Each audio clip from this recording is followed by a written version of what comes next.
ಮಂಡ್ಯದಲ್ಲಿ ಮೈತ್ರಿ ಅಭ್ಯರ್ಥಿಯನ್ನ ಬೆಂಬಲಿಸ್ತಾರಾ ಸುಮಲತಾ ನಿವಾಸಕ್ಕೆ ಬಿಜೆಪಿ ರಾಜ್ಯಾಧ್ಯಕ್ಷರು ದಿಢೀರ್ ಭೇಟಿ ನೀಡಿದರು. ಬೆಂಗಳೂರಿನ ಸುಮಲತಾ ನಿವಾಸದಲ್ಲಿ ವಿಜಯೇಂದ್ರ ಭೇಟಿ ನೀಡಿ ಚರ್ಚೆ ನಡೆಸಿದ್ರು. ಸುಮಲತಾ ಟಿಕೆಟ್ ಮಿಸ್ ಆದ ಬಳಿಕ ಸುಮಲತಾ ಸೈಲೆಂಟ್ ಆಗಿದ್ರು. ಮೈತ್ರಿ ಅಭ್ಯರ್ಥಿ ಎಚ್ಡಿಕೆ ಬೆಂಬಲ ಕೊಡ್ತಾರಾ ಹಾಗಾದ್ರೆ ಸುಮಲತಾ? ಇನ್ನು ರಾಜಕೀಯ ನಡೆಯನ್ನ ನಿರ್ಧಾರ ಮಾಡಿಲ್ಲ ಸಂಸದೆ. ಮಂಡ್ಯ ಕ್ಷೇತ್ರದಿಂದ ಕುಮಾರಸ್ವಾಮಿ ಕಣಕ್ಕಿಳಿದಿದ್ದಾರೆ. ಮಂಡ್ಯದಲ್ಲಿ ಮೈತ್ರಿ ಅಭ್ಯರ್ಥಿ ಎಚ್ಡಿಕೆಯನ್ನ ಸುಮಲತಾ ಅವರು ಬೆಂಬಲಿಸ್ತಾರಾ ಅನ್ನೋದು ಈಗಲೂ ಕೂಡ ಪ್ರಶ್ನೆಯೇ ಆಗಿದೆ. ನಾಳೆ ಬೆಂಬಲಿಗರ ಸಭೆ ಕರೆದಿದ್ದಾರೆ ಸಂಸದೆ ಸುಮಲತಾ.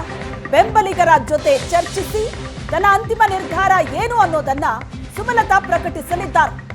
ಮೈತ್ರಿ ಅಭ್ಯರ್ಥಿಯನ್ನ ಬೆಂಬಲಿಸ್ತಾರಾ, ಪಕ್ಷೇತರ ಅಭ್ಯರ್ಥಿಯಾಗಿ ಕಣಕ್ಕಿಳಿತಾರಾ ಅಥವಾ ತಟಸ್ಥವಾಗಿ ಉಳಿತಾರಾ? ಇವತ್ತು ದಿಢೀರ್ ಅಂತ ಬಿಜೆಪಿ ರಾಜ್ಯಾಧ್ಯಕ್ಷರು ಭೇಟಿ ನೀಡಿದ್ರು ಸುಮಲತಾ ನಿವಾಸಕ್ಕೆ. ಅವರ ಜೊತೆ ಚರ್ಚೆ ನಡೆಸಿದ್ರು. ಮೈತ್ರಿ ಅಭ್ಯರ್ಥಿಯನ್ನ ಬೆಂಬಲಿಸಿ ಅನ್ನೋ ಮಾತನ್ನ ವಿಜಯೇಂದ್ರ ಅವರು ಸುಮಲತಾಗೆ ಹೇಳಿದ್ರ. ನಾಳೆ ಬೆಂಬಲಿಗರ ಸಭೆ ಕರೆದಿದ್ದಾರೆ ಸುಮಲತಾ. ಬೆಂಬಲಿಗರ ಅಭಿಪ್ರಾಯವನ್ನ ಪಡೆಯಲಿದ್ದಾರೆ. ಅವರ ಜೊತೆ ಚರ್ಚೆ ಮಾಡಿ ತನ್ನ ಅಂತಿಮ ನಿರ್ಧಾರ ಏನು ಅನ್ನೋದನ್ನ ಸುಮಲತಾ ಪ್ರಕಟಿಸಲಿದ್ದಾರೆ.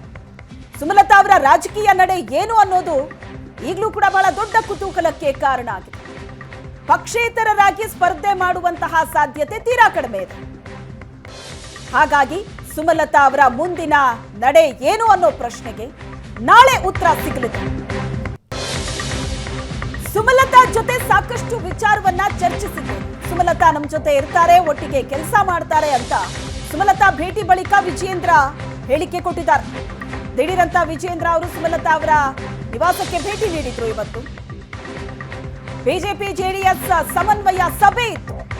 ಆ ಸಮನ್ವಯ ಸಭೆಯ ನಂತರ ವಿಜಯೇಂದ್ರ ಅವರು ಸುಮಲತಾ ಅವರ ನಿವಾಸಕ್ಕೆ ಭೇಟಿ ನೀಡ್ತಾರೆ. ದಿಢೀರಂತ ಭೇಟಿ ನೀಡಿ ವಾಪಸ್ಸಾದ ಬಳಿಕ ವಿಜಯೇಂದ್ರ ಅವರು ಕೊಟ್ಟಂತ ಹೇಳಿಕೆ, ಸುಮಲತಾ ಜೊತೆ ಸಾಕಷ್ಟು ವಿಚಾರವನ್ನ ಚರ್ಚಿಸಿದ್ದೇನೆ, ನಮ್ಮ ಜೊತೆ ಇರ್ತಾರೆ, ಒಟ್ಟಿಗೆ ಕೆಲಸ ಮಾಡ್ತಾರೆ ಅನ್ನೋ ಹೇಳಿಕೆ ಕೊಟ್ಟಿದ್ದಾರೆ.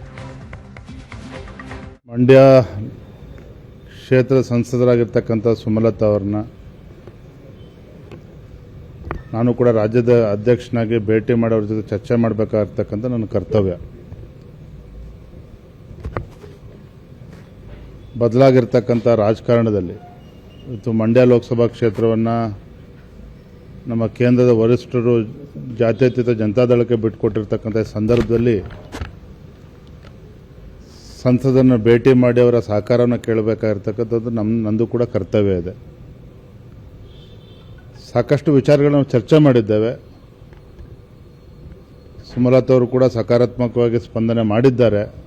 ಅವರು ಕೂಡ ಎಲ್ಲ ಅವರ ಅಭಿಮಾನಿಗಳ ಜೊತೆ ಚರ್ಚೆ ಮಾಡಿ ಮುಂದಿನ ತೀರ್ಮಾನವನ್ನು ತೆಗೆದುಕೊಳ್ತೇನೆ ಅಂತ ಹೇಳಿದ್ದಾರೆ. ಬಟ್ ನನಗಂತೂ ವಿಶ್ವಾಸ ಇದೆ ಅವ್ರು ನಮ್ಮ ಜೊತೆಲಿ ಇರ್ತಾರೆ, ನಮ್ಮ ಪಕ್ಷಕ್ಕೂ ಕೂಡ ಶಕ್ತಿಯನ್ನು ತುಂಬತಕ್ಕಂಥ ಕೆಲಸ ಮಾಡ್ತಾರೆ.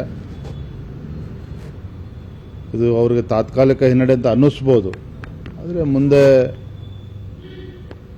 ಭವಿಷ್ಯದಲ್ಲಿ ಅದು ಎಲ್ಲವೂ ಕೂಡ ಒಳ್ಳೆಯದಾಗ್ತದೆ ಅನ್ನೋದನ್ನು ನಾನು ಕೂಡ ಮನವರಿಕೆ ಮಾಡಿಕೊಟ್ಟಿದ್ದೇನೆ. ನಮ್ಮ ರಾಷ್ಟ್ರೀಯ ನಾಯಕರುಗಳು ಕೂಡ ಚರ್ಚೆ ಮಾಡಿದ್ದಾರೆ. ಎಲ್ಲವೂ ಕೂಡ ಒಳ್ಳೆಯದಾಗುತ್ತೆ ಅನ್ನೋ ವಿಶ್ವಾಸ ನನಗೆ ಸಂಪೂರ್ಣವಾಗಿದೆ. ಸಹಜ, ಯಾಕೊಬ್ಬ ಸಂಸದರಾಗಿ ಅವರು ಯಾವುದೋ ಒಂದು ತೀರ್ಮಾನವನ್ನು ತೆಗೆದುಕೊಳ್ಳುವ ಪೂರ್ವಭಾವಿಯಾಗಿ ಅವರ ಅಭಿಮಾನಿಗಳ ಒಂದು ಅಭಿಪ್ರಾಯವನ್ನು ಪಡೆದುಕೊಳ್ಬೇಕಾಗ್ತದೆ. ನಾನು ಕೂಡ ಅದನ್ನೇ ಸಲಹೆ ಕೊಟ್ಟಿದ್ದೇನೆ. ನೋಡೋಣ, ಎಲ್ಲವೂ ಕೂಡ ರಾಷ್ಟ್ರ ಮಟ್ಟದಲ್ಲಿ ಚರ್ಚೆ ಆಗಿದೆ. ಬಿಜೆಪಿ ಮತ್ತು ಜಾತ್ಯತೀತ ಜನತಾದಳ ನಮ್ಮ ಏನು ಅವ್ರ ಜೊತೆ ನಾವು NDA ಸೇರಬೇಕು ಅಂತಕ್ಕಂಥ ಕೂಡ ದೆಹಲಿ ಮಟ್ಟದಲ್ಲೇ ಚರ್ಚೆ ಆಗಿರ್ತಕ್ಕಂಥದ್ದು. ಹಾಗಾಗಿ ಮೇಡಮ್ ಅವರು ಕೂಡ ಎಲ್ಲವೂ ಕೂಡ ಅದರ ವಿಚಾರಗಳು ಅವ್ರಿಗೂ ಕೂಡ ಸಾಕಷ್ಟು ಮಾಹಿತಿಗಳು ಇದೆ.